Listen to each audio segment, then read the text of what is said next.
السلام علیکم، میں ایاز بازئی۔ آج چمن بارڈر کا جو علاقہ ہے یا جو شہر ہے چمن، وہاں پہ ایک بے مثال یعنی تاریخی ریلی جو ہے وہ وہاں پہ نکالی گئی ہے، اور اس میں لاکھوں کی تعداد نے لوگوں نے جو ہے اس میں شرکت کی ہے۔ اور ریلی کا مقصد جو ہے وہ یہ تھا کہ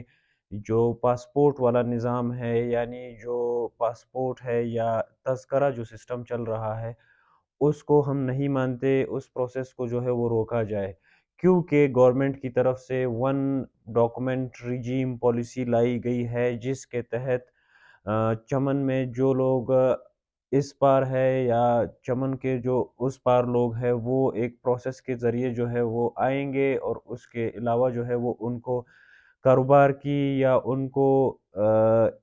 ایک بارڈر سے دوسرے بارڈر کے پار ایک چیز لے کے جانے کی اجازت ایک ڈاکومنٹ کے بغیر نہیں ہوگی۔ ابھی یہ پالیسی جو ہے وہ گورنمنٹ نے دی ہے، اور اس کے خلاف جو ریلی نکلی ہے، سب سے پہلے میں اس ریلی کے حوالے سے اپنے میڈیا کے مین سٹریم میڈیا کے حوالے سے بات کروں گا کہ اتنی بڑی ریلی جو آپ دیکھ رہے ہوں گے، کہ یہ ریلی اگر اسی چمن کے اندر یہ اگر کشمیر کے لیے نکلتی یا فلسطین کے لیے نکلتی، تو پھر آج میڈیا میں واہ واہ ہوتی چمن کے لوگوں کی کہ یار چمن کے لوگ جو ہے وہ تو فلسطین کے لوگوں کا غم رکھتے ہیں اپنے دلوں میں، یا کشمیر کے لیے نکلتی تو پھر وہ اسی طرح کرتے ہیں کہ کشمیر کے لوگوں کے لیے جو ہے وہ چمن کے لوگ کھڑے ہو گئے، اور یہ ہر ایک بلیٹن میں اس کی خبر چلتی۔ لیکن آج ہماری میڈیا میں جو ہے وہ مین سٹریم میڈیا میں جو ہے وہ اس کی خبر کی ایبسنس ہے، اس کو نکالا گیا ہے، بلکہ نکالا کیا گیا ہے، اس کو اہمیت ہی نہیں دی گئی ہے، اس کو سپیس ہی نہیں دیا گیا ہے، کیونکہ وجہ کیا ہے کہ چمن کے لوگ خود اپنے لیے باہر نکلے ہیں اور بڑی تعداد میں نکلے ہیں۔ تو گورنمنٹ کو جو ہے وہ یہ ریلی دیکھنی چاہیے۔ ابھی کل جو ہے وہ گورنمنٹ کی طرف سے ان کے ساتھ مذاکرات، گورنمنٹ آف بلوچستان کی طرف سے ان کے ساتھ مذاکرات کرنے کی کوشش کی گئی تھی، لیکن وہ ناکام ہوئے ہیں۔ ناکامی کی وجہ یہی ہے کہ ان کے جو مسائل ہے وہ مسائل سمجھے آپ وہ ایک عام بندہ ہے چمن کا، یا ایک عام شہری ہے چمن کا، اس کے پاس اور کوئی راستہ نہیں ہے چمن کے اس پار اور اس پار کوئی چیز لانے اور لے کے جانے کے علاوہ اس کے پار، اور کیونکہ آپ نے کچھ دیا ہی نہیں ہے ریاست کی طرف سے یا گورنمنٹ آف بلوچستان کی طرف سے، ان کے لیے کوئی اور اپرچونٹی ہی نہیں ہے، ان کی نظریں صرف گیٹ پہ ہوتی ہے، بارڈر پہ ہوتی ہے۔ اور اس کے علاوہ ایک اور پرسپیکٹو ہے، ہسٹوریکل پرسپیکٹو جو دیکھا جائے پشتونوں کا اس ڈیورنڈ لائن کے تحت، یہ ڈیورنڈ لائن صرف ایک لکیر ہے، اور اس لکیر کو جو ہے وہ نہ گورنمنٹ آف اس لکیر کو گورنمنٹ آف افغانستان بھی بارڈر تصور نہیں کرتی، اور یہاں پہ پشتون بیلٹ میں جو لوگ رہتے ہیں وہ بھی اس کو بارڈر تصور نہیں کرتے۔ یہ صرف ایک لکیر ہے، اور یہ انگریز کی لکیر ہے۔ ہاں، اس کا اس ہسٹوریکل پرسپیکٹو اگر دیکھا جائے تو اس علاقے میں وہ چاہے ڈیورنڈ لائن کے اس پار اس سائڈ ہو یا اس سائڈ ہو، یہاں پہ لوگوں کے اندر ایک سوشل اور کلچرل کنیکٹیوٹی ہے، وہ ایک ہارمنی رکھتے ہیں ایک دوسرے کے لیے، اور اس کی وجہ بھی یہی ہے کہ ایک بندے کا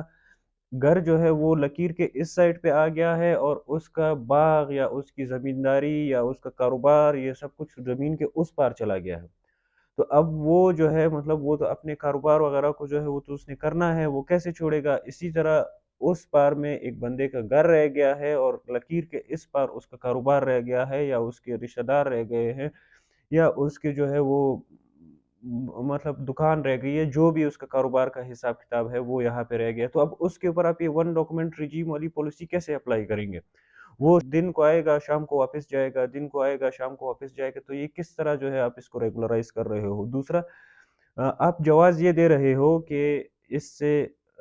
نیگیٹو ایکٹیویٹیز ہوتی ہے، چمن کے بارڈر کے تھرو جو ہے وہ نیگیٹو ایکٹیویٹیز ہوتی ہے،